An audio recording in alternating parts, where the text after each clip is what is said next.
floor of the Museum of Modern Art in the room devoted to pop art. And we're looking at a really great painting. It's actually a really large painting. And it's not really a painting entirely. It's called Gold Marilyn, as in Marilyn Monroe. It's from 1962.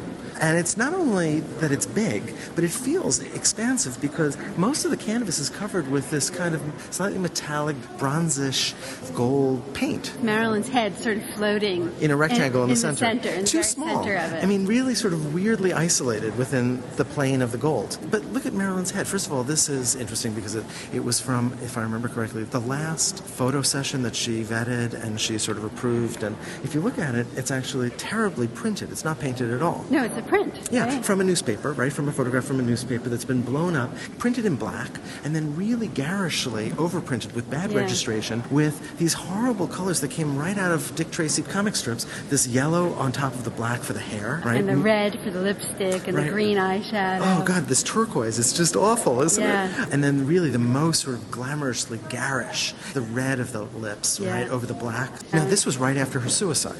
So this is very powerful stuff. So this is almost in memorial. I think it's got religious overtones. I think this is a kind of icon. I think that the gold is functioning like the gold in a Byzantine painting. And she's replaced the Virgin Mary. She is in our consumer culture, in our culture of glamour, of fame, which was incredibly important to Warhol. She is now... Well, that is our culture. That is who we are. And that's Warhol's brilliance. That he's not thinking about the history of art so much as what is authentic to now. And in fact, let's go back to the printing issue. Warhol, I think, makes this really interesting assessment, which is that painting is no longer an entirely authentic process in 1962. When we live in a world that is a world of manufacture, of mass production, then he steps back and he stops painting. He starts making prints, which are in multiple. He starts hiring people to make his prints for him, and he does this in a studio, which he calls the factory. This has got to have been upsetting, in fact, to people who are still looking for the craft of painting.